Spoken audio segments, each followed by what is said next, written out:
Hey everyone, welcome to today's video. Today I am joined by co-founder of the dating app Filter Off, Zach Schlein. Hi, Zach. Hey, Michelle. Nice to connect on video. I know, I'm so excited to have you today. So, Filter Off featured in the New York Times and the BBC. So exciting. Thank you. Tell us how it all works. How does it differ from all the other dating apps that we've seen? Tinder, Bumble, Hinge, all of them. Yeah, so in short, Filter Off is a video speed dating app.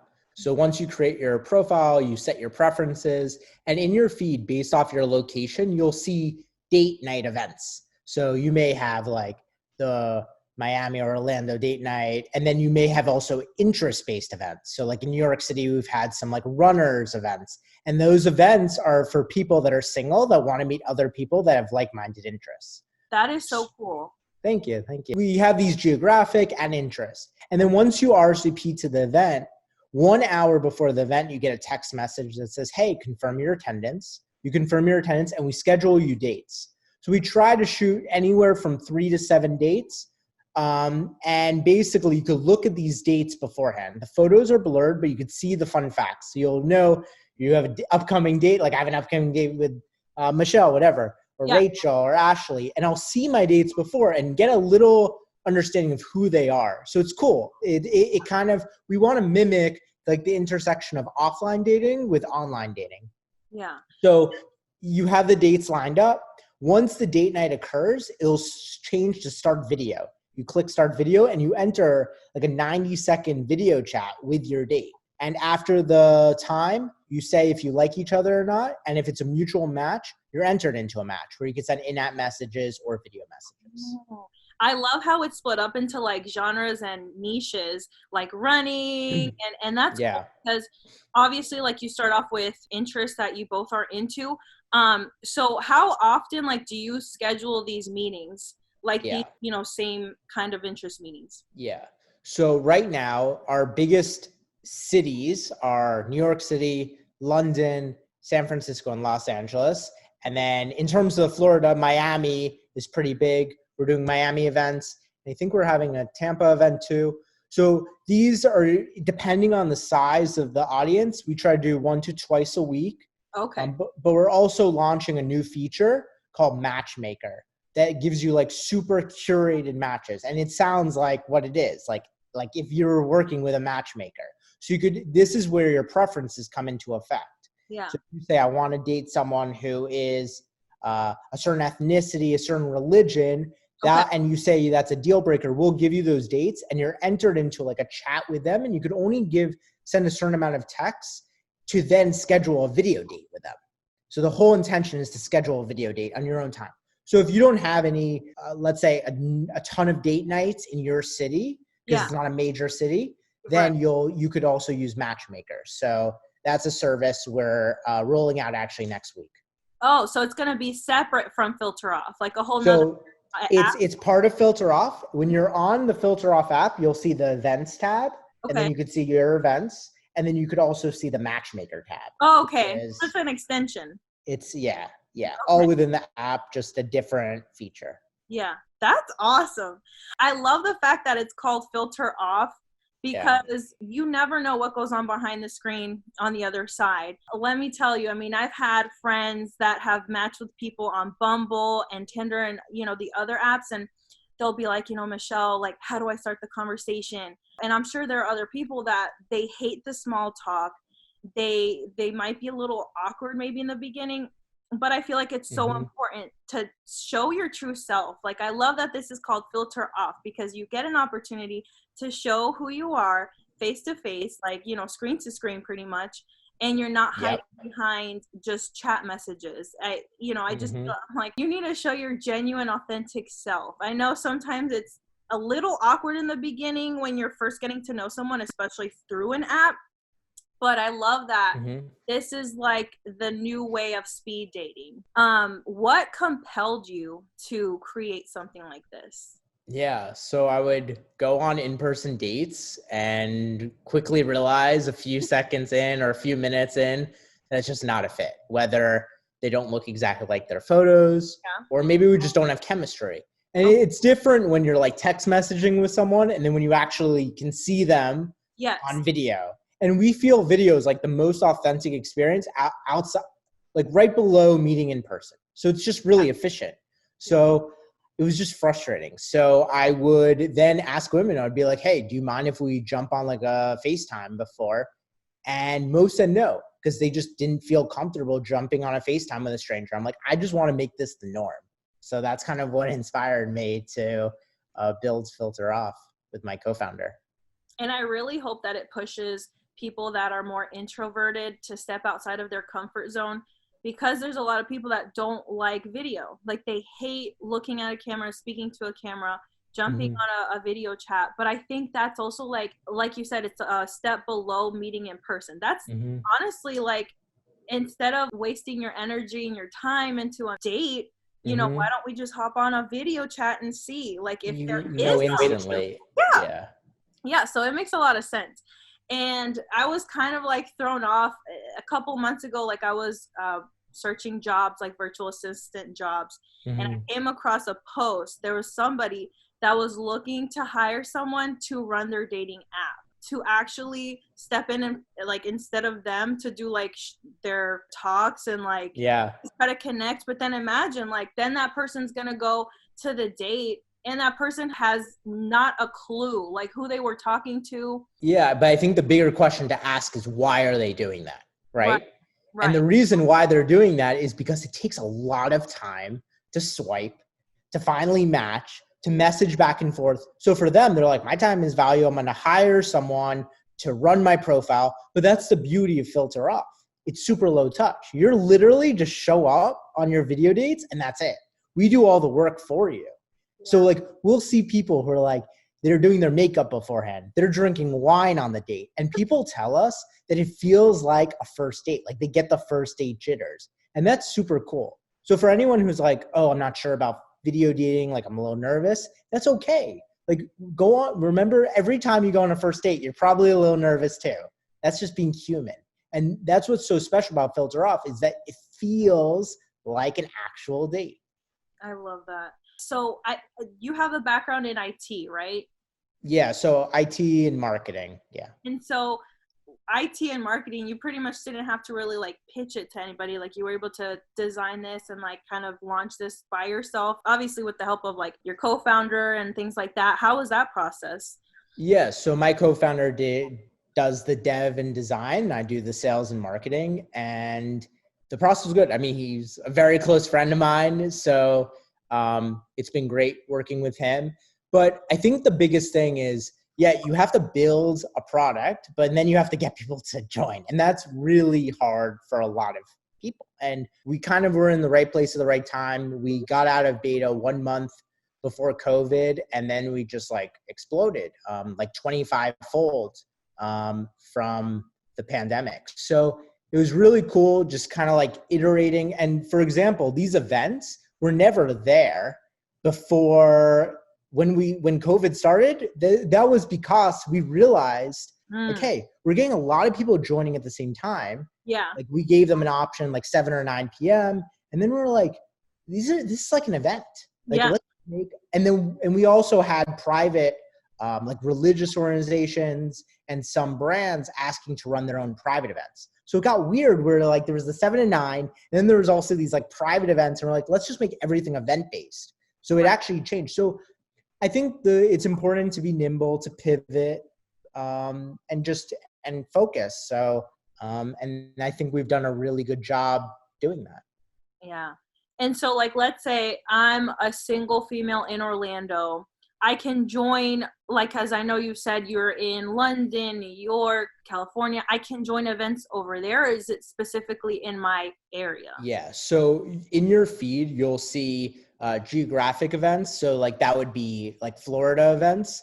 But then we also have a global date night, which is kind of fun, that you can match with people around the world. But then we have these interest-based events. And a lot of these events, like I mentioned, it's based off like user demand. So when we have enough users in a city, and then we see people like, oh, I'd love to have a running event, or I'd love to have a lesbian or gay event. We're like, yeah, let's do it. When there's the demand, we offer it. But that's why I think Matchmaker is going to be great too, for cities where there's not a ton of people, but they could still use the app and get curated dates. Because with an event, you need to have a pretty large size population. Okay, I understand. I guess like going back to like the developing and everything, have you made any major changes from when the app first launched until now? Yeah. So like before, when we first launched, it was literally kind of like everyone joined at the same time. But we realized like that was kind of like the experience of like a chat roulette. And I say that in a not like totally negative way, but like you didn't know who the person was you're Kind of like dating. completely It blind. was so blind. And Yeah. we're like, we want to really create that experience where you know who the person is beforehand. And we learned by just speaking to users. So we spoke to like 100 of our users, and we just realized people want to understand who they're about to go out with. So that's why we shifted it. We offered 7 or 9 p.m.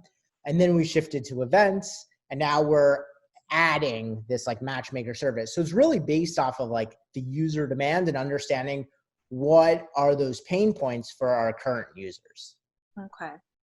And so I know you mentioned you were single and you were using, your app. Yeah. What is it in your eyes and in your experience, just as a user, what is your favorite thing about it? So like on some of the date nights, I attend them. I love them. And I think it's important to use it, right? I mean, obviously if I wasn't single, it would be a different situation, but I am. So I'm taking advantage by Yeah. using it. And what's cool about it is like sometimes I'll have like 6 dates on an event. And one of them, we really hit it off.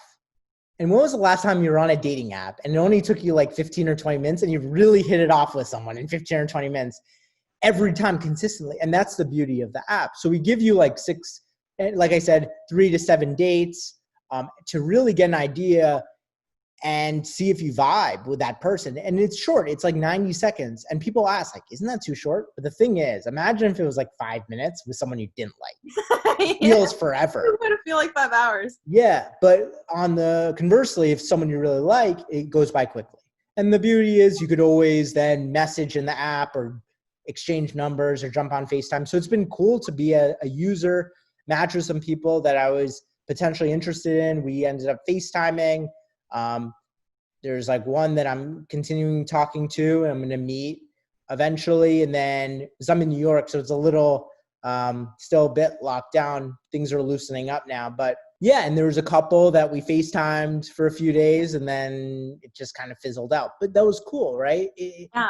It was like, it's so efficient versus just like spending so much time swiping. And You cut the fat pretty much. Exactly. And Exactly. I mean, and since you're in New York, how is the dating scene in New York? I mean, I was born in New Jersey and I moved down to Florida when I was 12. So like all my life, I pretty much lived here, and I would go back and forth to like visit family and friends, but I never had the experience of dating up like, in the Northeast. Yeah. Do you think the app helped you in a sense, like with the whole dating situation since you're single and all that? Yeah, I mean, again, it's been a weird time with the pandemic and people being like totally locked down. Right. So yeah, I mean, New York is a huge bar scene, a big bar city. Yeah. So I mean, that's not really happening right now, but I mean, when things are opening up more, like you could still meet, like you could like hang out in the park or whatever, get to know each other, but you're not gonna sit down at a bar because nothing's open yet. Mhm. But that's why everyone's virtual dating right now. Exactly. Yeah. So you're literally setting up dates like, hey, you want to jump on FaceTime at 7:30? And it's like, yeah. And then if you like if you get into one another, then you maybe do like some wine also. So like, it's cool. Yeah. And I mean, over in Orlando, we're pretty much going into phase 2 Yeah. opening the state. And so the bars are opening, but a lot of my friends are still not comfortable with going out. Yeah. Even though they're still opening up. But I feel like since people have pretty much gotten or jumped into like this new norm of dating, Yeah. everything, I feel like it makes so much sense that you made a product or like, an app like this, because it's a shift that needed to happen at this time for singles, and because it makes sense. When I had the opportunity to interview you, I either was able to like try the app and cover it or interview you, but I'm not single. But if I was single, it's something that I feel like makes the most amount of sense. In the past, I mean, I was single last year and I was Mm-hmm. on Bumble. I was on Tinder, but I actually got, oh my God, I'm blanking. Catfished? No, I didn't get catfished. I got blocked, banned. Oh, I got banned. banned from the app. So pretty much what happened was in the beginning of the year last year, I went to Nashville, visited a good friend of mine, and Yeah. I was newly single. I downloaded the app and, you know, met a great guy. And then when I came back home, I deleted it. But then I got bored and then I re-downloaded it. In my bio, I wanted to make like a funny joke. I was like, well, farmersonly.com didn't work, so now I'm here. And then as soon as I uploaded that thing, it banned me for life. Serious? Oh, wow. So I think it was because I added like the website, or like maybe they thought that I was trying to promote something. Promote it, yeah. But I mean, I took it as a sign, like, all right, maybe Tinder is not for me, you know. And I had success with Bumble, but if I would have known that filter off was a thing, I feel like that, because like I said, I love video, I love human interaction, I love the connection. It makes a lot of sense. I think it's a really cool concept. Thank you. Yeah, of course. But that's pretty much, I feel like that's pretty much all the questions that I had. Did you want to add anything? I mean, I think you covered it pretty much. Yeah, I mean, it's free. It's on iOS and Android. And yeah, I mean, like our goal is really just to create these like authentic romantic connections. Like that's what we're really committed to doing. And I'm really excited. And the one question I get asked often by the press is like, hey, is video here to stay? And I think the answer is yes. I think when like Tinder came out, everyone was embarrassed to share that they were ever on dating apps. But then like after Tinder, like people got cool. Like, yeah, I met them on Tinder, like no big deal. Yeah. And I think with the pandemic, how horrible it's been, like I mean, there's been a few positive things, but recently, right now, people are getting more accustomed and comfortable being on video. So I really think people are now much more, I mean, I could see in our user base, right? Like people are cool just jumping on video with a stranger. And I think they're starting to realize like, wow, like this is efficient. Like this is also fun. And yeah, I think video is here to stay. And I think like the whole paradigm of online dating will shift to video. And for us, we're starting video first. Yeah, absolutely. I mean, I know that I have my ideas too. We could definitely talk off record, because I mean, I have ideas of like how your idea with like different genres and stuff, like I can totally see an app going a little further. Virtual dating is definitely here to stay. I feel like it's a wonderful opportunity to make that solid connection, like personality wise, interest wise, like, you know, religion wise. Because let's say sometimes we might match on the phone, and we meet in person, we might get excited, we're at a bar, alcohol might influence a lot of things. Yeah. We don't have that when we're not talking to somebody in person. We get to know them, and then after the 90-second, you know, meet, and then we continue to have those, you know, in-depth conversations. You can really see if they are somebody that can complement you and your life. Yep, 100%. I love that so much. Thank you. All right. Well, Zach, thank you so much for having this interview with me. If you guys like this video, go ahead and hit that like button. And if you're not already subscribed, go ahead and hit that subscribe button for me. But I'll go ahead and see you next time. Bye.